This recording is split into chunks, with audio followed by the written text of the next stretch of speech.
tous nos facteurs d'hygiène de vie nous poussent à moins bien digérer. On dort moins, on stresse plus, on bouge moins, on mange moins bien, et plus. Donc ça, mis bout à bout, il est certain que on digère moins bien. Ça peut paraître assez surprenant, on va dire. Mais en fait, il y a globalement un seul aliment que la littérature scientifique évoque comme problématique quand il s'agit d'évoquer les troubles gastriques. Des gens ont des reflux tout le temps, ça leur pourrit la vie. Alors que des solutions personnalisées peuvent amener de véritables changements sur le confort de vie. Chez Supersmart, on reçoit aujourd'hui Victor Laroche, naturopathe, pour parler d'un organe dont on entend finalement assez peu parler, l'estomac. Brûlure, reflux, digestion difficile, lourdeur après les repas, de plus en plus de personnes semblent souffrir de problèmes gastriques au quotidien. Alors pourquoi ? Est-ce lié à notre alimentation, à notre mode de vie, au stress ? Et surtout, que peut-on faire concrètement pour retrouver un meilleur confort digestif ? C'est ce qu'on va voir aujourd'hui avec Victor. Pour commencer, quelle place occupent aujourd'hui les problèmes d'estomac dans tes consultations ? Effectivement, ça arrive beaucoup plus souvent. On va dire que sur 10 problèmes digestifs, on va avoir au moins 4 personnes sur ces 10 qui vont avoir des problèmes liés à l'estomac. Je pense pas qu'il y ait des gens qui considèrent que leurs symptômes soient normaux. En revanche, ils vivent avec et en fait, ils s'en accommodent alors que ça vraiment dégrade leur confort de vie. Remontée acide, reflux, il y a énormément de personnes qui en souffrent ou même des digestions difficiles avec la sensation que la nourriture reste au niveau de l'estomac, des sensations qu'on n'a pas faim. Avant de parler des problèmes que l'estomac peut rencontrer, j'aimerais qu'on rappelle déjà rapidement quand on mange, que se passe-t-il concrètement dans l'estomac ? Eh bien, en fait, il faut savoir que l'estomac il se met en route avant même que les aliments pénètrent l'estomac. Pour t'expliquer les choses assez simplement, à la vue, à l'odeur ou au simple fait de préparer des aliments quand on va les cuisiner, eh bien en fait, il y a une première phase de la digestion qui se met en œuvre qui s'appelle la phase céphalique. Et cette phase céphalique, eh bien, elle va activer certaines fonctions au niveau de nos organes digestifs, notamment par exemple la production d'acide au niveau de l'estomac en vue de préparer cette digestion. Donc on va mastiquer, les aliments vont petit à petit pénétrer l'estomac et à ce moment-là, eh bien, il va y avoir toute une série de processus à la fois sécrétoires, donc des sécrétions digestives, et aussi au niveau de la motricité digestive pour assurer la première partie du coup de la digestion des aliments. Et justement, quels sont-ils ces rôles de l'estomac ? Alors donc, comme je viens de l'évoquer, le premier rôle, c'est le rôle digestif des protéines. Donc il y a l'acidité gastrique qui va dénaturer les protéines dans un premier temps, sous l'action de l'acide chlorhydrique et d'une enzyme qui a besoin d'être activée, le pepsinogène, qui va être activé en pepsine. Ensuite, on a vraiment un rôle donc de stérilisation pour protéger un petit peu, on va dire, les aliments des différentes bactéries, des différents micro-organismes qui pourraient être tentés de proliférer. C'est un petit peu une arme immunitaire, on va dire, une première ligne de défense immunitaire, même si ça ne fait pas à proprement parler partie du système immunitaire. On va avoir également un rôle de vidange gastrique, c'est-à-dire que les aliments ne doivent pas passer de manière trop rapide ni trop lente de l'estomac à l'intestin. Pourquoi ? Parce qu'il va y avoir des implications en matière de glycémie, c'est-à-dire de sucre dans le sang, et donc d'énergie, et il va y avoir également des implications en matière digestive, parce que successivement à l'étape de l'estomac, les aliments vont se mélanger aux enzymes digestives, notamment au niveau de l'intestin, pour pouvoir faire en sorte, on va dire, que ces enzymes soient correctement mélangées, et pour ça, ça doit aller ni trop lentement, ni trop vite. On parle souvent d'acidité gastrique. À quoi sert-elle précisément ? Donc l'acidité gastrique, elle va dénaturer la protéine pour pouvoir optimiser la digestion ensuite. Ça, c'est le premier rôle. Ensuite, ce rôle de stérilisation du bol alimentaire. Je dirais qu'un autre rôle important de l'acide qu'on produit au niveau de l'estomac, c'est aussi l'absorption, le transport de certaines vitamines et minéraux. Par exemple, la vitamine B12, puisque l'acide chlorhydrique va permettre d'activer un facteur qui s'appelle le facteur de Castle et qui va permettre de transporter la vitamine B12. Maintenant qu'on comprend mieux comment l'estomac fonctionne, on va s'intéresser à ce qui peut le fragiliser au quotidien. Selon toi, qu'est-ce qui abîme le plus l'estomac aujourd'hui ? Bon, alors c'est une question qui est assez compliquée parce qu'il y a pas mal de choses qui sont dites idiopathiques, c'est-à-dire qu'on n'a pas vraiment connaissance de ce qui abîme l'estomac. Mais ce qui est certain, c'est qu'il y a il y a des choses quand même qui sont connues, qui vont abîmer l'estomac et notamment la muqueuse. Donc on va avoir par exemple certaines bactéries, comme Helicobacter pylori, qu'on aura, je pense, l'occasion d'évoquer. Il va y avoir également le stress qui est, à mon avis, responsable d'une grande majorité des troubles euh, digestif et notamment la rupture d'un axe qui est fondamental en matière de digestion. Cet axe intestin-cerveau, comme on l'appelle, il est fondamental et il y a le stress, les dépressions, les burn-out, les TCA qui vont favoriser une inflammation et donc des problèmes au niveau gastrique notamment. On a aussi les médicaments qui peuvent poser problème, certains médicaments qui peuvent agresser la muqueuse de l'estomac. Je pense aussi qu'on va parler d'alimentation et à ce niveau-là, j'ai pas envie de dire que c'est une cause mais plus un déclencheur. Et d'ailleurs, pourquoi est-ce que certaines personnes ressentent immédiatement le stress au niveau gastrique? Eh bien, je te parlais à l'instant de l'axe intestin-cerveau, c'est précisément ça qui va expliquer que certaines personnes vont avoir des douleurs, des problèmes.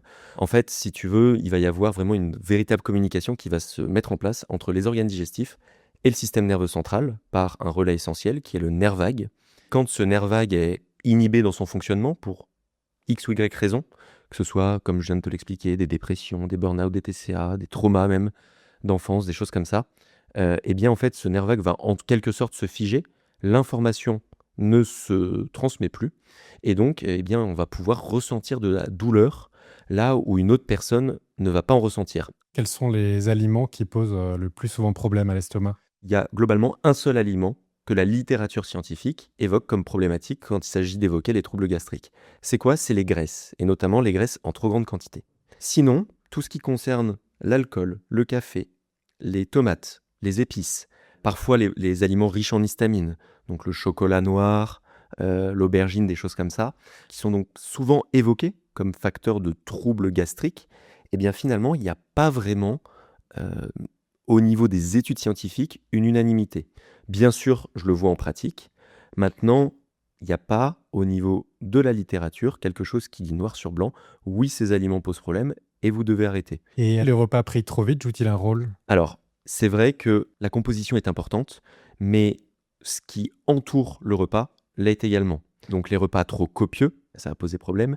Les repas également pris trop tard, le soir. Le fait bien sûr de manger trop vite, généralement ça ne va pas aider à la digestion pour la simple et bonne raison que on n'est pas dans un état, généralement quand on mange trop vite, qui nous permet, en tout cas au niveau nerveux, de donner toutes les informations à notre estomac pour pouvoir bien digérer. Et puis généralement, on va pas bien mastiquer, et la mastication, ça reste quand même une base d'une bonne digestion. Tu parlais tout à l'heure de médicaments. Est-ce que certains sont particulièrement agressifs pour l'estomac? Oui, il y en a certains qui sont agressifs. On a tout ce qui va être anti-inflammatoire.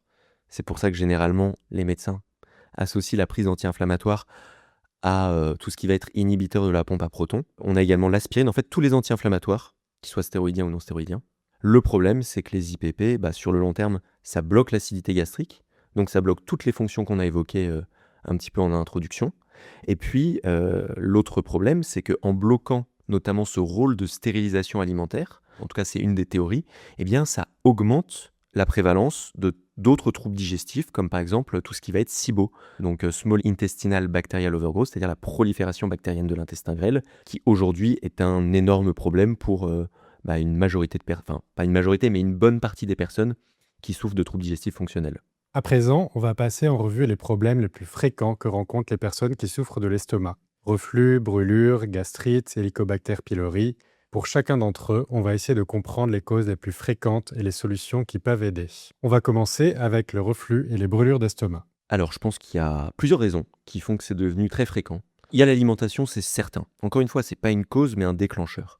Et en fait, tous nos facteurs d'hygiène de vie nous poussent à moins bien digérer. On dort moins, on stresse plus, on bouge moins, on mange moins bien, et plus. Donc ça, mis bout à bout, il est certain que, mais c'est pas propre au reflux, c'est propre à la sphère digestive, on digère moins bien. Et est-ce toujours un problème d'excès d'acidité? Alors on avait tendance à penser que c'était toujours un excès d'acidité. Ensuite, avec Instagram et tous ses bienfaits et peut-être moins bien, on est allé complètement à l'inverse, penser que c'était toujours un problème d'hypochloridrie, voire d'achloridrie, c'est-à-dire une baisse ou carrément une disparition de la production acide. Et c'est totalement possible, on peut avoir des reflux alors qu'on a moins d'acide. C'est totalement incohérent ou en tout cas illogique. Et en fait, ça s'explique très bien. Lorsqu'on va produire moins d'acide, on en produit tout de même. Et en fait, l'acidité participe à la vidange gastrique et au tonus de l'ensemble de nos sphincters. Et en fait, sur l'estomac, qui est une poche, on a un sphincter en haut qui se ferme après qu'on ait mangé un repas. Et en fait, si on produit moins d'acide, eh bien, ce tonus va être un peu moins fort, et donc ça va peut-être un petit peu plus s'ouvrir, et donc ça va favoriser les reflux. Et en fait, on a des reflux acides alors qu'on a moins d'acidité. Est-ce que ça veut dire qu'il faut directement stimuler l'acide? Pas nécessairement, parce que si on restimule l'acide, ça ne va pas immédiatement redonner du tonus, ça peut juste augmenter les symptômes aussi, sur les reflux, etc. Certes, généralement, il y a un mécanisme en fait qui fait que l'acidité remonte et cause les symptômes, mais finalement, c'est pas non plus que ce mécanisme-là qui explique les remontées. En fait, dans remontée acide, il y a le mot acide, mais il y a aussi le mot remontée. Et il y a plein d'autres choses qui peuvent expliquer qu'il y ait des remontées, acides ou non. Donc, une pression intragastrique trop forte, parce que la vidange gastrique se fait mal, par exemple. Une vidange gastrique ralentie aussi. De l'irritation au niveau de la muqueuse œsophagienne, une relaxation, parfois il y a des relâchements transitoires du sphincter de l'œsophage pour X ou Y raison. Et à quel moment faut-il s'inquiéter? En fait, quand on a des troubles digestifs, l'inquiétude, je dirais pas que c'est le terme idoine. En tout cas, ce qui est sûr, c'est que il faut prendre en charge les choses le plus tôt possible. Pourquoi? Parce que ça peut ne pas être fonctionnel. Ça peut être un Helicobacter pylori, donc une gastrite, un ulcère. Ça peut être des pathologies moins anodines, moins bénignes, dès lors que ça dure, on a des troubles qui s'installent depuis plusieurs semaines, mois, en fait, il faut aller consulter. Et y a-t-il des solutions naturelles qui permettraient, non pas forcément de résoudre, mais au moins d'apaiser ces troubles gastriques? Oui, il y en a plein, il y a pas mal de choses qui peuvent vraiment aider. Au niveau alimentaire, il y a certaines choses qui vont aider, par exemple le jus de chou cru. Alors, il faut pouvoir le supporter. La majorité des gens à qui je l'ai donné en consultation trouvent ça absolument ignoble. Je les comprends. Et ensuite, évidemment, il y a des compléments alimentaires qui peuvent aider. Alors, en fait, en fonction du mécanisme impliqué, ils vont être plus ou moins efficaces. Mais il y a par exemple l'alginate de sodium qui agit pas au niveau physiologique, mais qui agit vraiment comme un radeau, qui va en fait flotter au-dessus du contenu de l'estomac et donc empêcher les remontées, acides ou non. Donc ça, c'est assez intéressant. Je crois qu'il y en a dans l'antiacide reflux formula Tout à que vous fait. développez. Il y a aussi, bien sûr, le zinc carnosine que j'aime particulièrement, qui est un zinc qui va donc agir au niveau local et qui va à la fois avoir cette capacité à réparer la muqueuse et aussi à la cicatriser. Donc ça, c'est vraiment quelque chose qui marche très très bien. On a aussi certaines plantes qui vont avoir une action peut-être un petit peu plus globale, très légèrement prokinétique, donc qui vont stimuler la vidange gastrique. Aussi de l'antiviral, je pense à la réglisse, et notamment la réglisse déglycyrrhizine, ça aussi super smart en faire, il me semble. Tout à fait, Les gels également. 500. Ensuite vient le problème de la digestion lourde ou lente. Qu'est-ce qui est à l'origine de ces lourdeurs ou lenteurs, ces sensations que les aliments restent coincés dans l'estomac? Les symptômes de l'estomac, il n'y a rien d'hyper spécifique. Ce serait rendre simpliste un problème qui ne l'est pas. En revanche, c'est vrai que quand on a ces problématiques spécifiques et presque que ça peut quand même faire penser à un problème de vidange gastrique. Donc la vidange gastrique, c'est quoi? C'est l'opération par laquelle les aliments vont passer de l'estomac au niveau du duodénum, qui est la première portion de l'intestin grêle. Eh bien, si ça va trop vite, il y a un problème, c'est très rare, ça s'appelle le syndrome de chasse gastrique, c'est généralement après des opérations de bypass, de choses comme ça. Mais en revanche, l'inverse existe, c'est-à-dire quand ça va trop lentement. Et ça, c'est ce qu'on appelle plus une gastroparésie, c'est-à-dire une paresse au niveau de la vidange gastrique de l'estomac. Et là, il y a pas mal de choses qui peuvent mettre sur la piste, comme tu l'as dit, les lourdeurs. Donc, cette sensation qu'il y a un poids au niveau de l'estomac, une sensation que la digestion s'allonge énormément, le fait aussi de ne jamais avoir faim. Ça peut vraiment être un indice d'une vidange gastrique qui est ralentie. Et que recommanderais-tu dans cette situation? Alors en cas de gastroparésie, encore une fois, il faut aller chercher les causes toujours. Donc est-ce que c'est l'axe intestin-cerveau? Est-ce que c'est des problèmes peut-être qui peuvent être liés à certaines opérations, même à une thyroïde qui fonctionne mal? Il y a pas mal de choses qui peuvent expliquer tout ça. Mais sinon, en première intention, pour calmer un petit peu, on va dire, cette sensation-là, je dirais que le plus important, c'est faire attention à l'alimentation pour éviter les déclencheurs. Donc on diminue les graisses et les repas copieux, notamment le soir. Pourquoi le soir? Parce qu'on a une espèce de biochronologie digestive, en fait, qui fait que j'avais vu passer une étude, je me souviens plus du chiffre exact, mais la vidange gastrique, elle est quelque chose comme 20 ou 30% plus rapide sur un repas le midi que le soir. Donc en fait, pour peu que vous mangiez à 21h, ensuite vous regardez Netflix, on est couché et tout, on peut pas avoir une bonne digestion. Donc mangez tôt, manger léger le soir, si possible, ou en tout cas pas trop gras. On peut évidemment marcher après le repas. Pourquoi ? Parce que cette marche va stimuler la vidange gastrique. Ensuite, on a ce qu'on appelle des prokinétiques, donc qui sont des substances qui vont aider à la motricité digestive. Moi, ce que j'aime particulièrement, c'est le gingembre, qui est titré en gingérol. Donc ça, c'est un de mes outils favoris pour s'alléger un petit peu au niveau de l'estomac.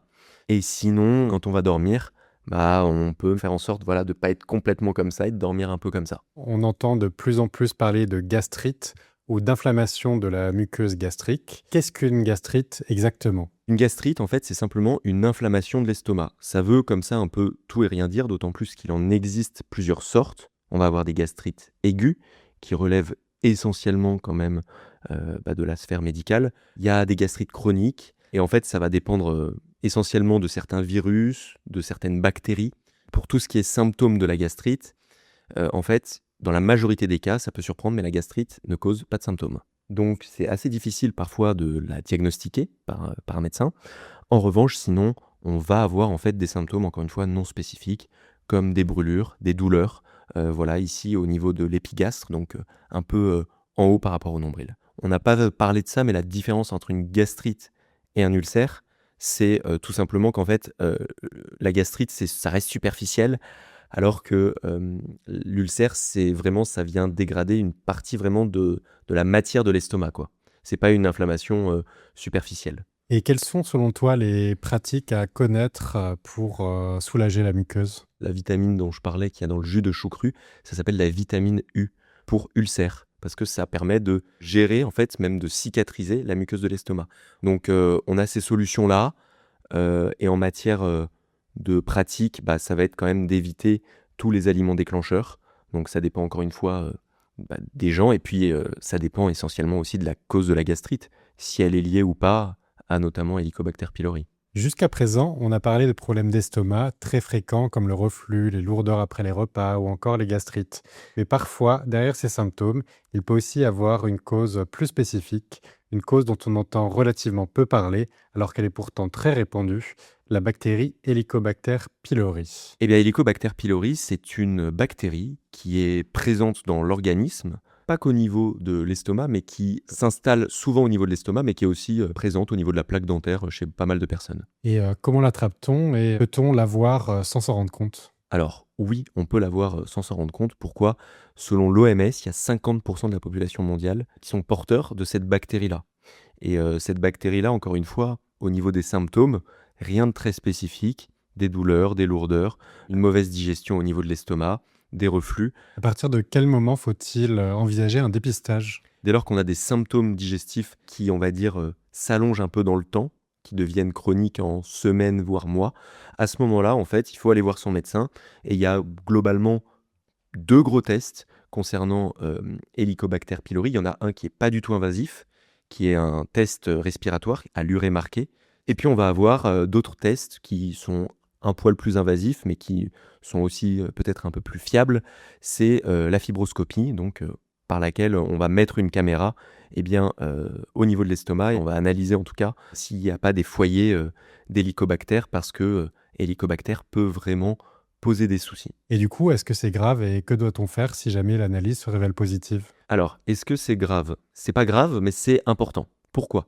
Parce qu'en fait, il va y avoir une prévalence plus importante des gens qui ont Helicobacter pylori et qui vont développer un cancer de l'estomac. Alors, faut pas s'inquiéter si vous avez Helicobacter pylori, parce que la prévalence, elle reste très faible. Maintenant, quand on a un Helicobacter pylori et qui plus est symptomatique, alors à ce moment-là, oui, c'est bien de l'éliminer. Qu'est-ce qu'on doit faire quand on découvre qu'on l'a ? On doit suivre les recommandations du médecin. C'est généralement une trithérapie ou une quadrithérapie avec un ensemble d'antibiotiques et une prise d'inhibiteur de la pompe à protons sur du court terme. Maintenant, le problème, c'est que, cette stratégie, parfois, elle n'est pas totalement efficace, même si ça reste la plus efficace. Et 2, pour supporter le traitement, parfois, il faut s'accrocher. C'est un peu dur. Et donc, il existe des choses pour à la fois améliorer l'efficacité du traitement et en même temps inhiber, prévenir un petit peu les effets secondaires liés au traitement. Et ça tombe bien parce qu'on retrouve ça dans les mêmes actifs qui sont à la fois des actifs préventifs des effets secondaires et des actifs qui vont potentialiser l'effet du traitement médicamenteux. Et quels sont ces actifs? Alors, concernant Helicobacter pylori, il y a une souche qui est brevetée qui s'appelle Pylopas, qu'on retrouve dans certains produits, notamment chez Supersmart, c'est simple, ça s'appelle H. pylori Fight, tout à fait. Fight. Voilà. Et il y a aussi l'Advanced, il me semble. Tout à fait. Et donc, on retrouve ce Pylopas en bonne quantité, qui va vraiment aider en fait à décrocher un petit peu Helicobacter de la muqueuse de l'estomac pour pouvoir l'éliminer via les selles en fait. On a également des plantes comme le mastic de Chios qui va aider. On a la lactoferrine aussi qui peut aider. On a donc vu comment fonctionne l'estomac, ce qui peut le fragiliser, ainsi que les principaux problèmes qu'il peut rencontrer. Pour finir, j'aimerais prendre un peu de recul. Si quelqu'un veut prendre soin de son estomac dès demain matin, quelles sont les 3 premières choses à faire?